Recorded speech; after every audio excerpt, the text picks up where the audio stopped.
Good morning, Bill. Good morning, Bill. How are you? Doing well. I'm liking the cardigan style I'm seeing Oh going on over man, there.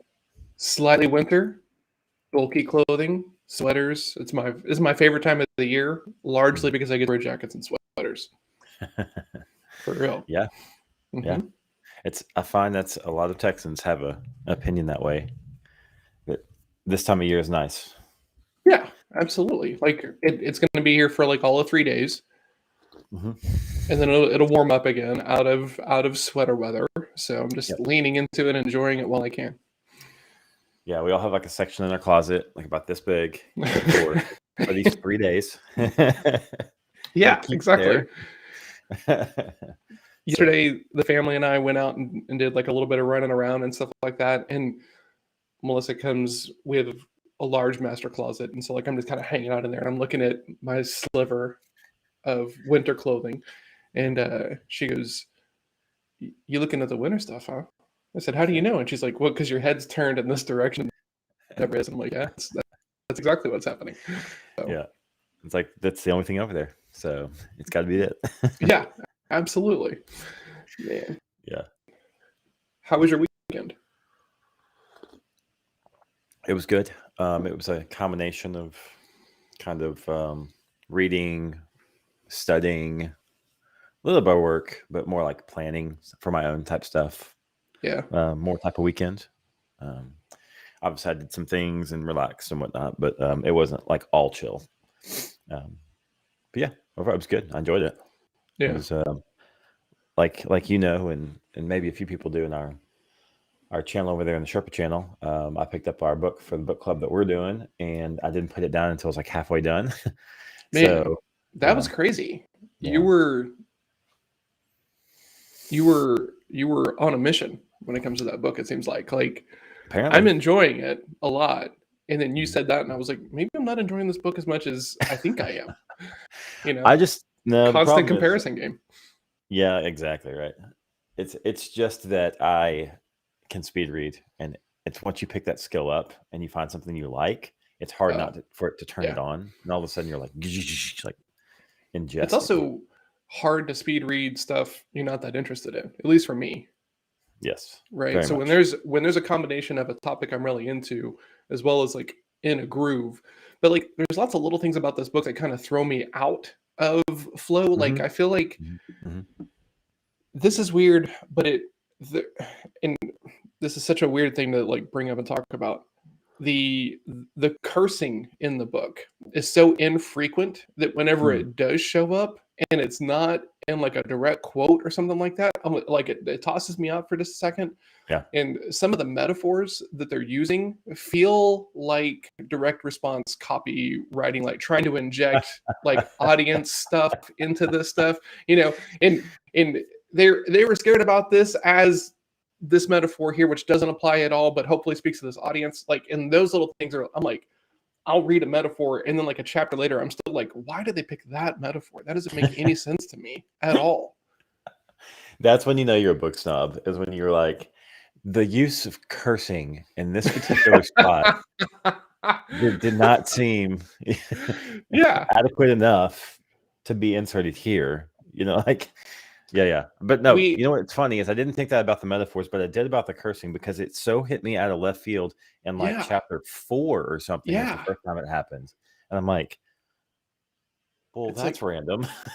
oh, we're cursing. Okay, cool. Like, it's just weird. I don't have a problem with cursing at all. I don't typically curse in my writing. Yeah. In one of the early drafts of my book, I think I had one curse word in the entire thing, and Uh, someone read it and they were like, "It seems weird that you curse only in this one spot." And right. I was like, "Okay, that's completely fair, right? Because Yeah. it is only in that one spot." So we took it out and adjusted it, but it wasn't out of any kind of like moral thing. Like I don't have a problem with Right. the words. I mean, Yeah. Yeah. we curse in front of Alice. If she chooses to curse, she's allowed to because they're just words. It's how you intend them that really matters. hmm And yeah, so it's just weird though because why is it there? Is it a lack of vocabulary? Are you purposely speaking to an audience? Like I just Well, start overthinking that stuff. Yeah, I was gonna say, and in this book, we're talking about Play Bigger, by the way. We haven't Yes, mentioned the exactly. book Yeah, Play yeah. Bigger. We're doing such a terrible job. Yes. We're 3 miles into this tangent on a book. We haven't even told anybody what the book was. We're Yes. reading Play Bigger right now. Yes, we're doing inside baseball while inside of an inside baseball metaphor. Yes, exactly right. Yeah. Um, but yeah, you're right. That the way you described it being like direct copy is exactly how it feels. But I think the reason I've come to is it was there is it's 4 authors, and they say at the Yeah. beginning of the introduction it's going to be a blend from now on and the rest of the book after the intro that says, okay, this is all 4 of our voices. So I'm Yeah. wondering if occasionally that's one of the people wrote that section and that's what they put and they just left it that way. Oh, what an interesting way. I think I wouldn't want to write a book like that. I wouldn't want to be With 3 other like, authors. well, I got a message on Saturday. No, it was Sunday from a person, and I was on their podcast, and we met on Twitter. They were going to launch a podcast, and I said, yeah, you should launch. Go ahead. Like, hey, we need way more women in sales, and cool podcasts always have a place. And so she was like, cool, come be the first guest. I'm like, I would be honored. Let's go. And this is months ago, right? And she had a co-host who wasn't a salesperson, but I was like, okay, this is just their angle, and I can respect that because she was a comedian and an entertainer. I can't talk yet this morning. And so I was like, oh, there's a lot of overlap here. And it was fine. Well, this was months ago. And so then I got a message and she was like, I'm so sorry it's taken so long. And I'm like, hey, okay, no big deal. Like, what's up? And she goes, have you ever tried to do something creative with others? And I was like, oh yeah, like it's hard. It's hard to do this stuff. Like, you and I had a show that we never launched an episode of. Recorded one and then we gave up, and then we had another show and we kind of put it down because we were unsure what to do with it. And I've had another show with other co-hosts. We didn't know what, like, it's hard to do creative work with like other people. So the idea of writing a book with 3 other people and one person is doing all the writing. No, no, absolutely not. Nope. It's a hard pass. Yeah. Good morning, Mike. Good morning, Michelle. Michelle passed, and I might be butchering this. Michelle passed her brokerage license, I believe. There's the car. Okay, Yeah, we had to say hi. So I would stop and say hi to him because he stops in every morning, just like Mr. Chow, just like Michelle. Yeah. And it's his world. We all just live in it. He's telling us right now. It's his world. Yes. Oh, so man. Michelle passed her brokerage. She passed the test that allows her, I believe, to like actually hit the path. Okay. Start working with clients and stuff like Very that. cool. So yeah. Awesome. Very Congrats, excited for her. Congratulations, Michelle. Yes. Just in time for the busiest realtor season of the year, Christmas, when no one wants to move. Do people move at Christmas, or is it always like a summer thing? It's more spring, summer. Yeah. Okay. Yeah. It's a good time of year to get your name out there, though. Oh, so that spring, summer. Absolutely. Holiday parties. Mm-hmm. Michelle can, bring food to people, which is like her love language anyway. So yes. Good point. Absolutely. I would do that. Another thing I actually did over the weekend is I got a new mat. I've been using the same standing mat for 5 years probably. Yeah. So I finally got something new, and it's a little geeky, of course, but it's a mat, but it's also got rollers built in up at the front, and you can kick them out and put your feet on them and roll them around and then kick them back in. Oh, yeah. Interesting. It's got tracks on it and everything, and it's got a couple little spots that has like texture around the edge that you can kind of mess with, and so it's like an ergonomic foot mat. People don't understand how important mat game is to the standing desk setup. Like, so it is a complete game changer. It makes it makes the whole thing palatable. I have a very desk that sits on top of my desk, and this is the only desk row configuration I've ever really used, and I've been using this since like way back in like web days, right? So this setup is probably coming up on 7 or 8 years old. Always works like a champ. Sits up, sits down. But whenever I started working with Jeff, he was like, hey, do you want to stay on your desk? I'm like, no, I'm going to sit. After about 3 days, I was like, okay, no, I want one because you look way happier than I do making cold calls. And he goes, cool, we need a mat for you as well. And I was like, I don't really know that I need a mat, tough army guy, blah, blah, blah. And he goes, no way, man, it's a game changer. And I was like, okay. And so he even buys the mat from VariDesk, and he goes, good mats, man, good mats, good mats. And I was just like, okay, whatever. Still using the same mat Yep. as well. Yep. Works like a champ. Like we moved the movers by accidentally kind of ripped off a corner of it, and they reimbursed me for the price of a new mat, but I just haven't bought a new one yet. Still standing on this thing. That's great. Yeah. That's awesome. Mine was so old, and it was a very cheap one when I bought it Mhm. that it hardly even looked like a mat anymore. It was so thin. Yeah, right? And it I can was- feel that. Yeah. So anyway, but it's pretty fun. But the one of the guys at work was like, "Hey, I'm jumping into the standing desk game. What do I need to know?" And I was like, "You need a mat, sir." You need a And mat. he's like, yeah, because it was like the end of the day, the beginning of the day, he'd like shown a picture. Hey, I got this today. It's all set up. When my Oh yeah. end of the day, he goes, already feeling the mat. I get it. Because I've been standing here for 4 hours. I get it now. Yeah, I remember going from like waiting tables to my first sales job, right? And it was retail sales instead of a wireless store, and there's no chairs in the Yep. store, right? So Yep. reps are standing there all day, and I'm like, oh, this isn't going to be a big deal. I'm used to waiting tables. There's a big difference between like moving and walking all day for like a full day versus just standing in one place for one day, Yeah. right? Like Yeah. the back of the knees start to get fatigue and stuff like that. Mat game, super important. Super important. And then the thing that was frustrating was at AT&T, whenever I moved over there, we had to stand as well. And the desks were super low, right? Well, me being, a tall guy, small mountain, if you will, Mhm. I was having to reach all the way down to the desk and then crank my wrist all the way up like this to be able to use the mouse because of how far away the desk was from my posture and everything. Man, had wrist fatigue and wrist pain like crazy. Yeah. So yeah, Yeah, ergonomics anything you do matters when you over get a and little bit older. over. Yeah, anything you do over and over will bring up a new issue or problem. Good mat Right. in front of the stove. Yeah. That's a good point, Michelle. I've never. I mean, I don't really do any cooking, which we all know, but that makes a lot of sense. Actually, my Yes. my mom has one in front of her stove and in front of her sink, and I'm like, oh, that could be something we could use. Yep, for sure. I've had one in front of my stove when I was cooking a lot. So Mhm. that makes sense. Yeah, I don't cook so much. I still cook, but I mostly prep cook on the weekends now. So it's not like I'm there all the time, just Yeah, once that's a fair. week. So Yeah.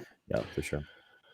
Oh man, so I needed this past weekend because I kind of overdid it last week as far as calls and being productive stuff like that. Like I had a very busy week. Like I was on Zoom more of the week than I was not last week. So Okay. and then the weekend before that, we had my brother in town. We had all this stuff going on. So it was all these things to where like I didn't really get my recharge and then had a big week. So this past weekend didn't really do a whole lot. The family and I went out and did a little bit of kind of like running around and stuff like that, but nothing too crazy. Just needed to recharge. Yeah, for sure. I saw your comment actually too. I think this is an interesting conversation. I think you were Mhm. on this, right? You know, Moby Sadek. Mm-mm. He's in Australia. Red Pandas is his agency. I thought this was you. Maybe not. Maybe it was never. You forget where you read stuff on LinkedIn. But Yes, I do. Mhm. having a fake commute. Oh, yeah. Right. And Mhm. so this is something I was thinking about this morning because I also have kind of fallen out of my fake commute. I still have a little commute, but it's not near as big as kind of the post was talking about. The post was saying, since so many of us work from home now, this guy will actually go Yes. walk his dog for a Yes. mile, come back, or he'll walk up to the coffee shop. That's right. And then walk his dog and then come back and do something on the other end of the house and then come back to his office. Yep. So that it feels like he went to work for that separation. So Yes. anyway, I was just thinking about that this morning and I was curious what your morning commute looks like. So that was, I think, Evan was the person who was talking about this on LinkedIn, and I commented on his post about this because I didn't really realize this at the time, but when we were doing Morning Bill before, and I kind of had that whole warm up to that Yeah. show, like that kind of was my fake commute. First of all, are you saying commute or commute? I've heard both ways. I think I say Huh. commute or Yeah. commute. Yeah. Interesting. Okay. Now I'm concerned I'm saying it wrong. Anyway. I've heard commute. I've definitely heard Okay. commute. Yeah. So when we were doing Morning Bill the first time, I would get up, I'd walk the same mile, I would listen to 2 songs, a chapter of Stoicism, and then whatever audiobook I was listening to. And like that was my routine. And then I would come back and we would do the show and then I would go into my day. So that kind of became my commute. Then we moved over here and the neighborhood isn't as much fun to walk. There's not a whole lot of trees. It just, blah, blah, blah, excuses after excuses.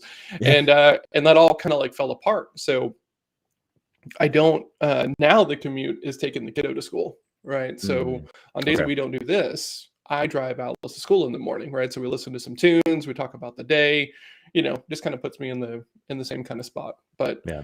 you can't, in my opinion, just roll out of bed and go directly to work. Like it's not.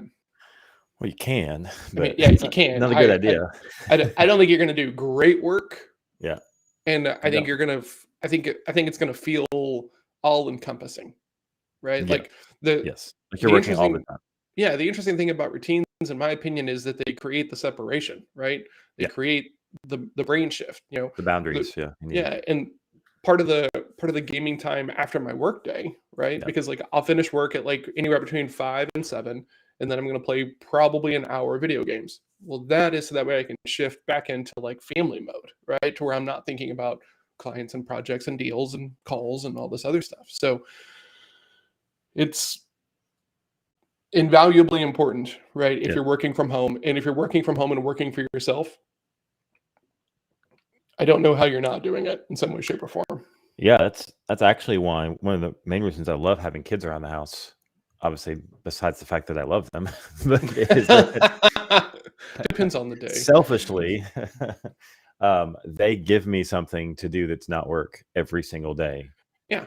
Guaranteed. I walk out of the office. It's like, what are they doing right now? And get involved in their life, and it's easy. All of a sudden, I'm on another subject like instantly. Yeah. And the dog helps out with that a lot because she'll come in and kind of, Yep. mess around my feet and everything, and I'll kind of lean down. And it's crazy because we spend so much time talking about how to be like hyper productive, how to get as much done as possible and stuff like this. And I think some people are thinking that I'm just like this weird robot of like 7:30 until 5:30. The door is locked with bars on it and stuff like that. I take breaks, right? I sit down. I'll scroll through social and do some engagement and chat with people and check some DMs and everything. So it's like this kind of up. The thing that people don't think about though is that work expands to fill the time allotted, right? So if you have clients who are paying your bills and family that you're trying to support and everything, and then you don't have these boundaries. This is why so many entrepreneurs don't have great family lives, because they're so focused on the work. And I get it. It's your calling, it's your passion, it's your means. However, you can't take the family for granted. Like that's how you end up single. Like when I was in the military, they would make us walk around and sing, oh, happy Veterans Day, everybody, by the way. When I was in the military, they would make us walk around and sing cadence, talking about how Jody is this person who is taking your significant other while you're away in the army. And the first couple of days, I was like, oh, this is funny and interesting and stuff like this. And then guys in my platoon started to get like Dear John letters and everything, that they were being left by their spouses and everything. And I was like, oh God, like this is crazy. But the same thing happens with like entrepreneurs, right? You're going to put your head down and work 80 hours a week and sleep when you're dead and all this other stuff. They might not want to hang around for that roller coaster ride of emotions. You have to carve out time. You have to put in focus for other things, not just the business. Yeah. Yep. For sure. And then on top of all that, if one of your hobbies is actually business, like just thinking about business as a game, yes, and that's something that can be gamed, it becomes that much more important, because as number one, number two hobby for me is just continually thinking about other businesses besides my own, and just interesting things. So that, it has to happen. Otherwise you just disappear in it. Yeah. And I think this is going to be potentially a hot topic.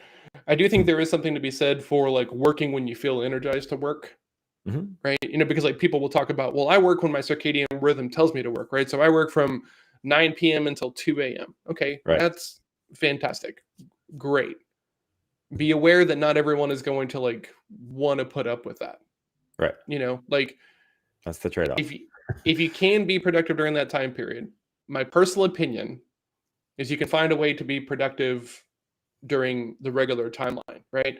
Because if you're in sales, like you need to be selling when people are available, Yeah.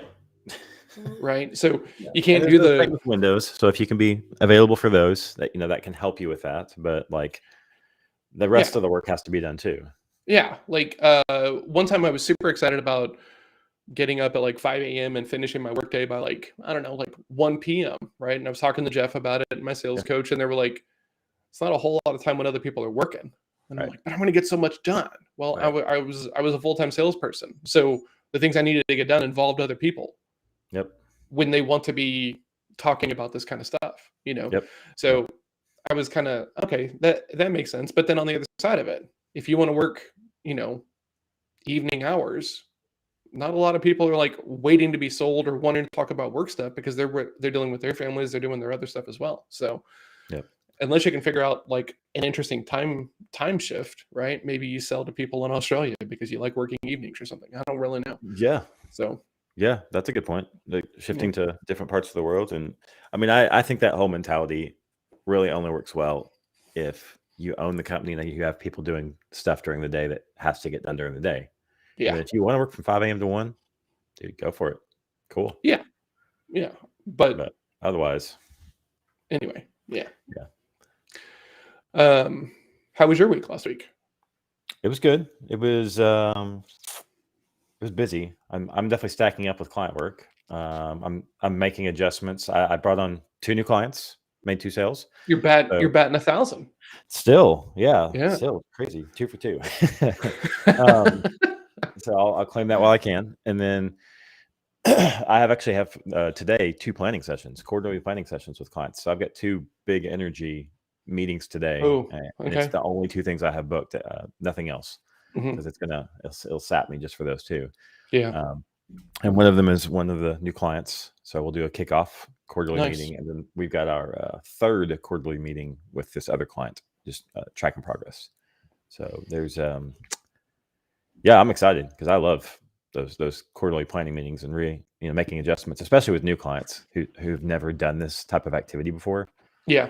So fun to show them how you can slice up your day to really have meaning every day. It is, because I'm going through this with one of my clients right now. They're bringing in HubSpot and a bunch of kind of top of funnel effort and everything. And so we're going through the clarity exercises, right? Avatar, ICP, all this stuff. Yeah. And a bunch of the people who have been kind of doing this the longest aren't actually salespeople or marketers, right? They're more like operations people. And so, but they're the key holders. They have all the knowledge, all the data and everything. And so we're going through this process, and it's very interesting because in this moment, I can appreciate all the work that I've done on the marketing side of the house, right? Because I'm talking about insider language and emotional language, and how do we speak to this group, and how do we speak to this group without alienating this other group, and like different.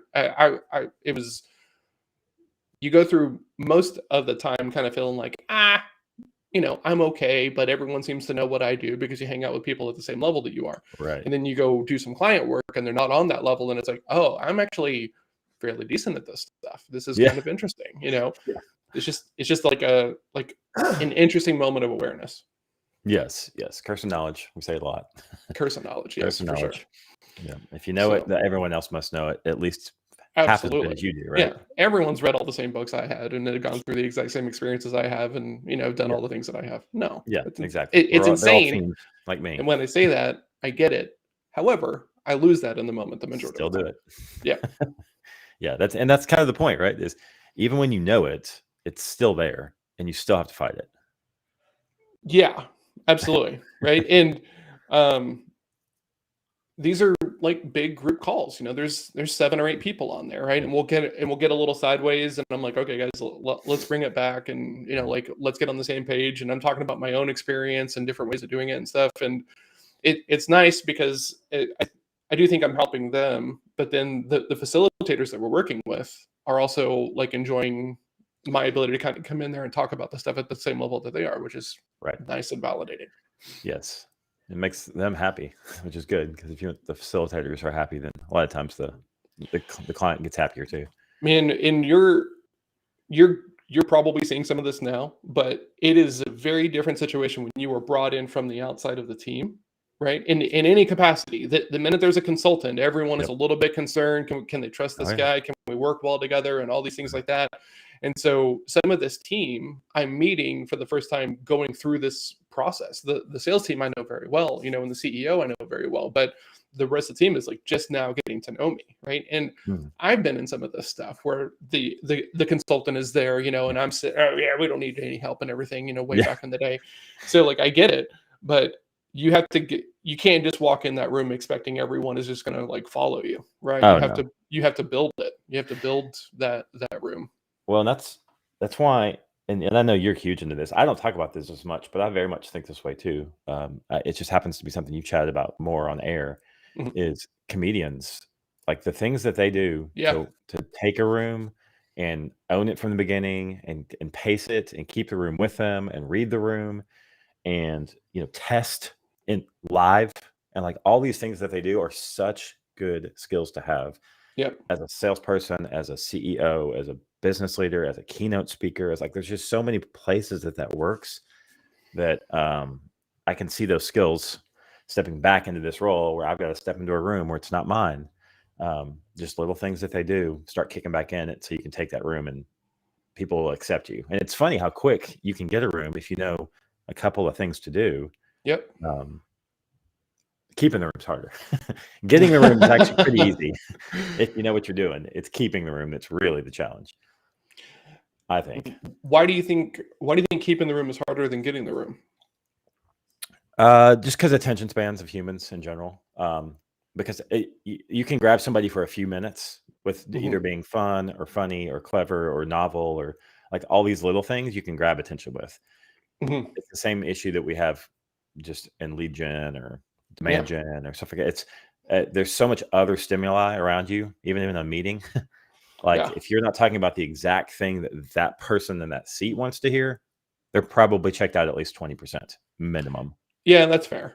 Yeah. So and then if you're way off, because this is the hardest thing. I don't know how you normally deal with this, and you kind of talked about this just now with the engineers. When you have 2 or 3 or 4 different styles of stakeholders in the meeting, but everyone's got to be in the meeting. Those are the hardest, because you got one section of the room and what you're saying has nothing to do with their job in their mind. Yeah, that's why like I've never really understood the concept of like all hands meetings, right? Like all hands. Okay, cool. So we want everyone together on this thing, and like you're going to put together a message that's going to speak to like all these different like core areas with very different attitudes and mentality. Like, it's on one hand, I can see the value in it, right? Especially if you're talking about something like layoffs or something like that. Yeah, you're you talking want about to your own control the company. message. Yeah, you want to control the message and get it all out there. Yeah, but if you're doing like a kickoff call and it's like an all hands kickoff call, and you're gonna have like, let's call it a sales kickoff call, right? You're gonna have sales and marketing in the same room and everything. Like, this could probably be broken up and dialed in for these particular teams specifically with better results, right? Yeah. So sometimes it doesn't need to be everybody. Yeah. Yeah. The only one of those that we have that I'm aware of for our clients is the kickoff call, and it is for everyone, because it's here's how you communicate with us. Here's the tools we're all going to use. Here's the scorecard we all score ourselves on, stuff like that. So it applies to everyone in the room, and they're about like 30 to 45 minutes. So here's how we're going to work together, like that sort of thing. Yeah. And they should be short. Yeah. Right? Like, it's gotta be short. I think Zoom is doing probably. I think it's very interesting how SaaS companies decide what is free and what to charge for, right? So Zoom on the free level, you get 40-minute meetings, right? And they're like, hey, if you want to meet for longer than 40 minutes, you need to pay to have a subscription. I would love to never have longer than a 40-minute meeting, right? Because the bandwidth, and it's different being in this kind of situation versus being in person. Right. So in person, I do believe you can go longer. You need to have meetings and like kind of like redirections to kind of refocus the energy back towards the center and stuff like that. But in this is different. My dog just came in and the jingling of the thing, I'm like, oh, okay, cool. So like it pulls a little bit of my focus. So, I think these teams that have like 2-hour meetings and stuff like that, they're just making it very easy for everyone to leave with like a fog over them. Man, It's they ever true. spend all this time. So it becomes, how do you get better at it? Because, like, for example, my client coming up at 8:45, so 45 minutes from now, my Mhm. planning session is 2 hours. It's a planning session. It's quarterly. It has to be, right? Yeah. You can't really do that in less than 2. So, and they're in the UK. We have to do this on Zoom. I'm Yeah. not flying to the UK once a quarter, right? It's not Yeah. in budget for our team. So, that's where the interesting challenge comes in, that I like. This is the stuff that I really enjoy as much, almost, is now I know the material. I'm part of this group now. I've been here 7 months. Now, the things I'm going to start working on more, or how do I make 2-hour meetings really engaging? Not how do Yeah. I apply the tactics from the company that I'm working for well? Because hopefully I'm getting good at that now. And I Yeah. don't have to think about that as much. Mhm.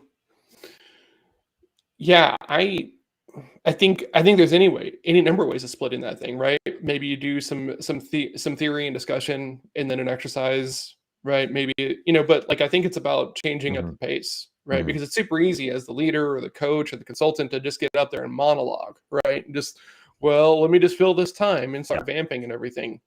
Yeah, That's you not gotta the be answer, proactive. right? You got to include people. You got to, I used to hate the little icebreakers that they would make us do at the front end of those chase training sessions and everything. I hated it. It was so cheesy and terrible. Yeah, Excuse me, but like everyone knew that it was cheesy and terrible, and it kind of created this little camaraderie that we were all kind of like stuck in this thing together. So like, let's make the best of it, and like there's something to all that stuff. Oh yeah. It's like, who could make the best sarcastic answer to the questions that we know that are coming. Yeah. There. What's one thing in here that no one knows about you? Yes. Okay. Yeah, okay. Yes.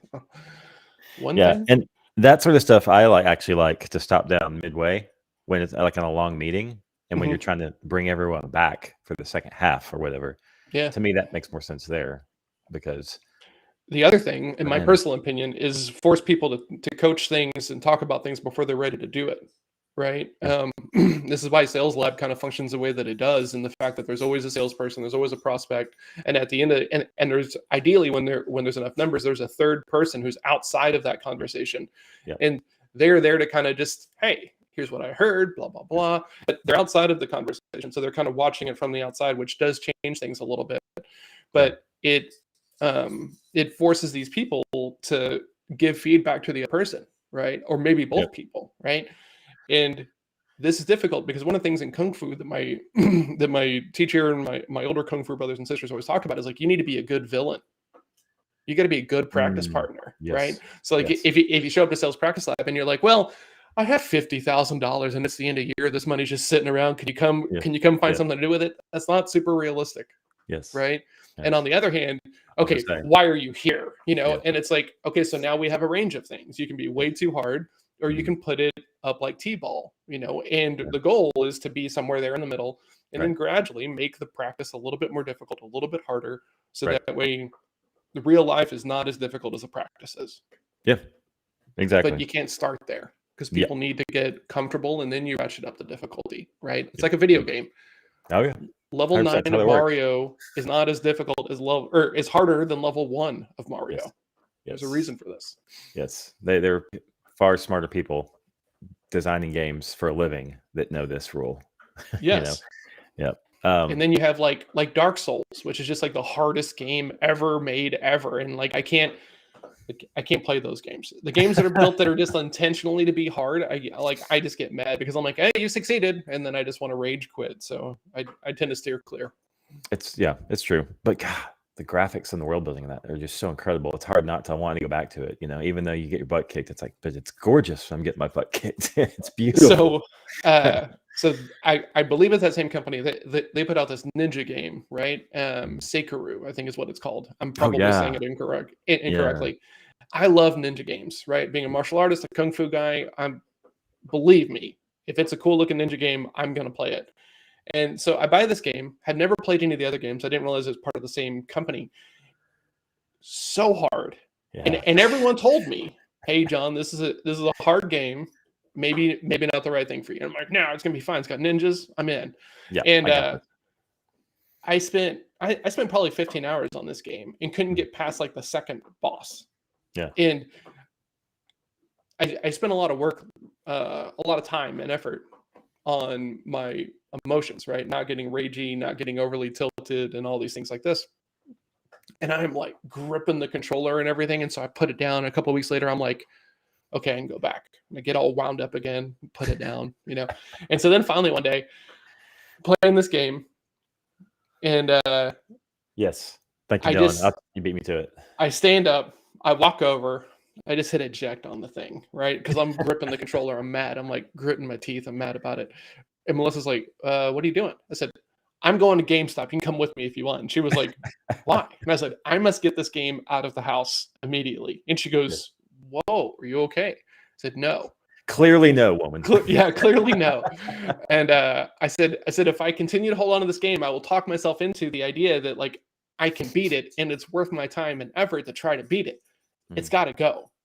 It needs to leave today. And she was just like, okay. So we all get dressed and we go up to GameStop and I get rid of the game and everything. But yeah, you got to know yourself, because I will spin on trying to figure out the best way to beat that game, and then it'll become the goal, not growing my business, not improving my coaching, not improving my outcomes or anything else like this.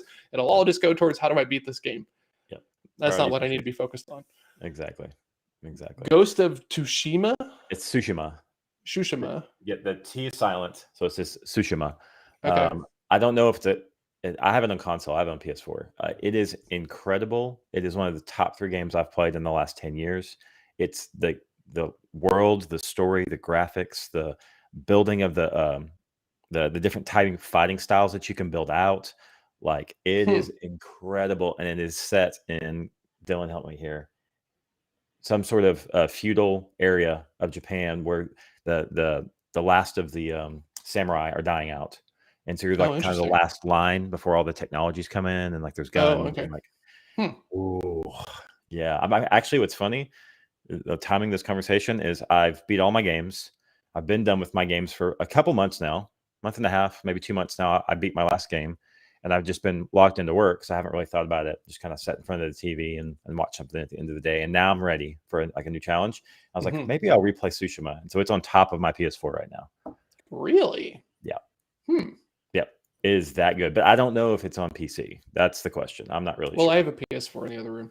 Okay, gotcha. I just know you love the PC style, so console is still my favorite. I just get tired of the whole console. We're gonna put on a new one. The old one is not backwards or the new one's not gonna be backwards compatible. That is so incredibly frustrating. Like, you guys aren't smart enough to figure this thing out, so I have to have like 4 different consoles.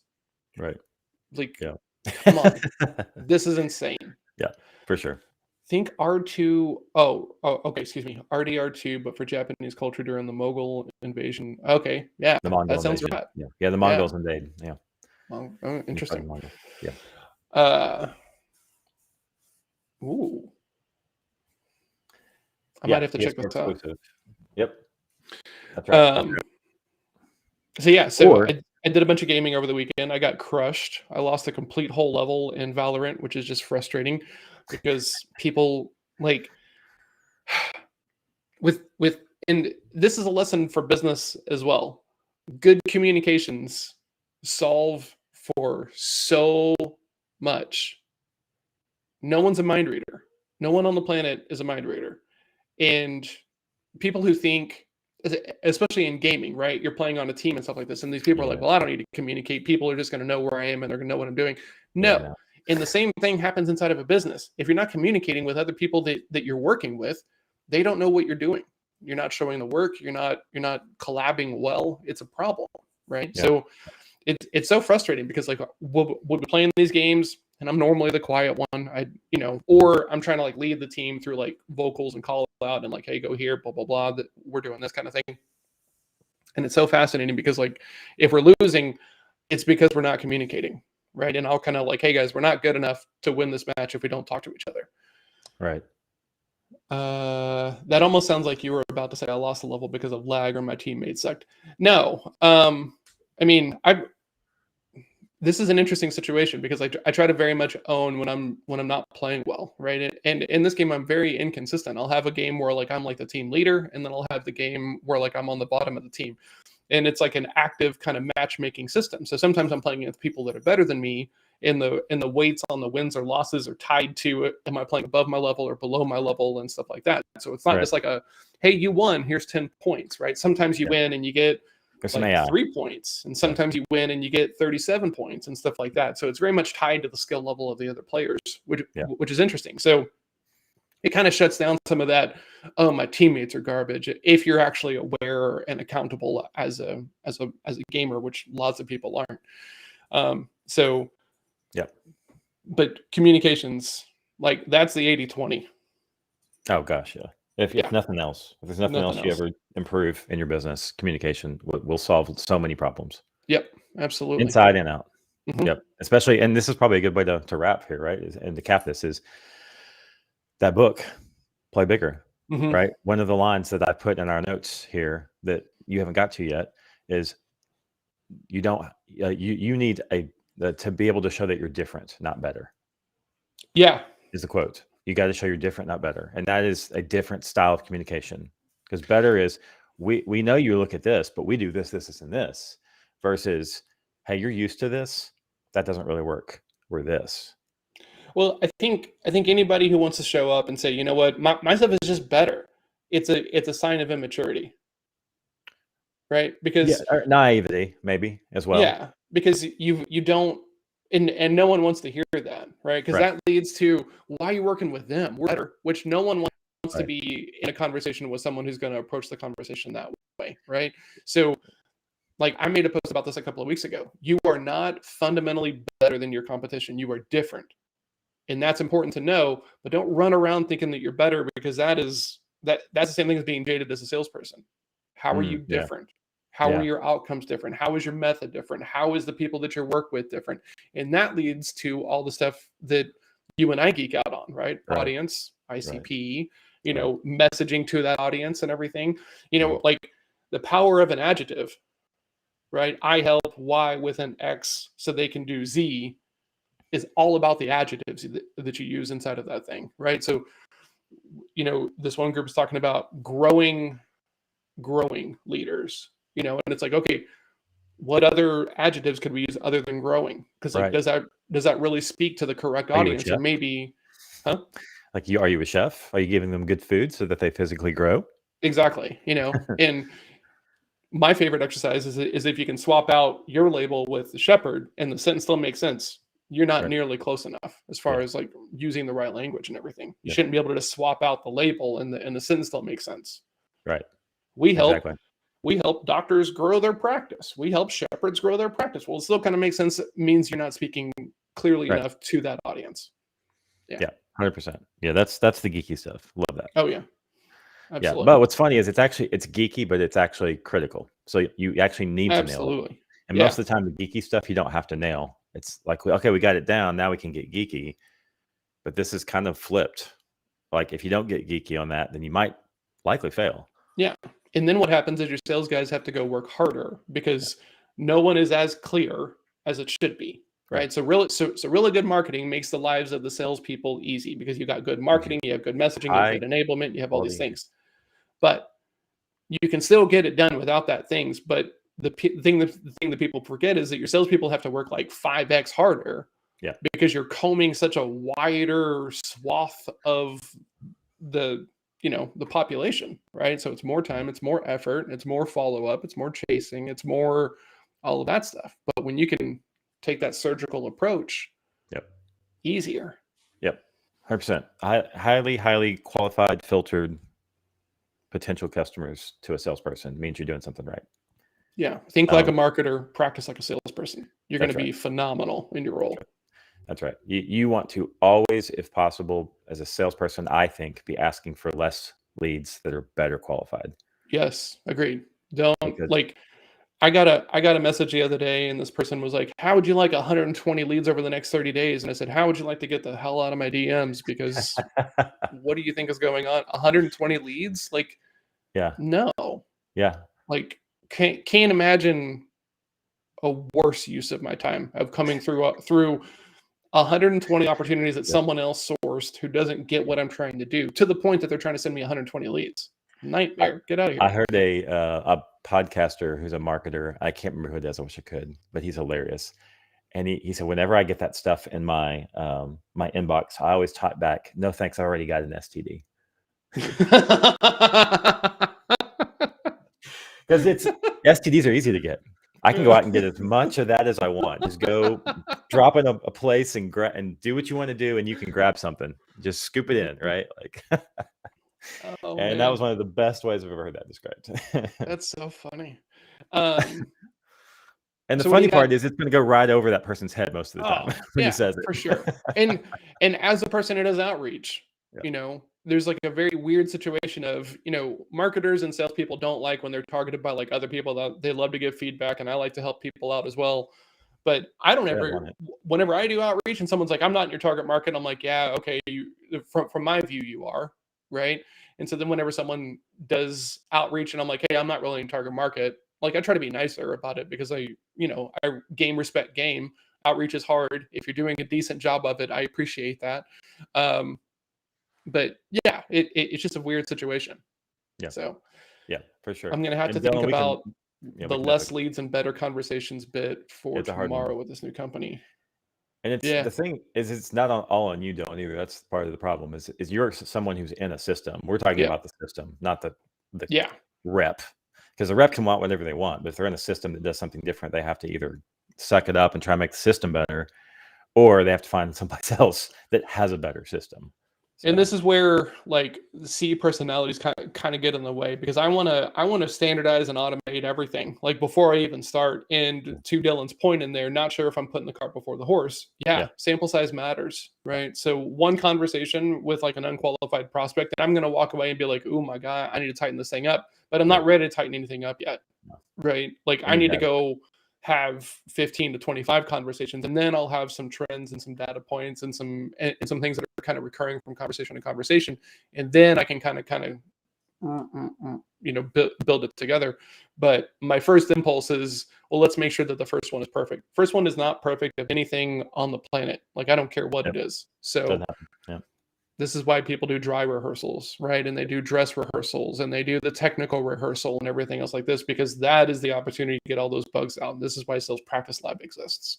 And really cool thing, sorry, I'm changing subject. I talked to a guy who runs the Practice Lab, if I'm remembering the name of it correctly. So we got connected on LinkedIn. He's taking a very similar approach about practical application. And he was like, do you think that there might be opportunity to work together? And I said, well, maybe. Like, I don't know what that looks like, but your practical application is just like an approach, so that was a very cool conversation to talk to someone else. And the guy prior service, he's not a martial artist. He said he was onboarding it for a new AE role, and he had his enablement scripts and everything else like this. And then he's listening to the gong calls of like the top producers, and he was like, man, they couldn't be more far apart. And I was like, like, this is hard to do in front of another human, especially in front of another human who doesn't know who you are, and all the stuff that happens in our head, and all, it's like very, very difficult to do. That's why practice is such an important thing. As written down script, a weekend seminar is not going to get you to the place that you want to be. Promise. It just doesn't happen that way. So that's it. 100%. What do you got today, my friend? I've got the 2 big meetings, so I actually got to go prep for my first one here in about 25 minutes. I'm going to brag. Okay. I get to be on Jason Croft's podcast today. Oh, yeah. Weren't you in there before? Yeah, I'm part 2, baby. Oh, repeat guest. Look at repeat guest. Yeah, man. I love Crofty. This is starting to happen, right? So that's very exciting. Croft. Man, great hair and beard. I'm just gonna be stuck in it all day. And he's ginger. So like, dude, he's got it going all the way around. That dude's amazing. I was so intimidated the first time I met him, because I'd seen his first show where he was like driving around in the car, and it looked like comedians in cars and looked super polished and everything. And you made the introduction, and I was so nervous to meet this guy. And then he was just a regular, cool human. Nicest, coolest guy. Yeah. Very cool. So go. Absolutely. If you're watching this, reach out to someone who creates content and just tell them thank you, because this is, they're out there creating, and lots of people are like, and you don't ever know if the stuff that you're creating is actually resonating with anyone that you're trying to create for. So if you appreciate someone else's content, just let them know. Yeah. Just go say thanks. Right. I did that over the weekend. Yeah, Absolutely. super, super important because we take it for granted that we can pull up TikTok and LinkedIn and get all these nuggets and everything. And while everyone on LinkedIn is like, well, the real pros aren't creating content, I think that that's trash and Not nonsense anymore. Not because anymore. I do think that now we're at a place to where we all take it for granted. But if we opened up TikTok and LinkedIn and our emails and we didn't have people like trying to help us out by providing, can you imagine the state of affairs we would be in? Well, and like it's still true. Some pros don't create content, and that's totally Mhm. true. Totally But true. there are so many that do. I say that.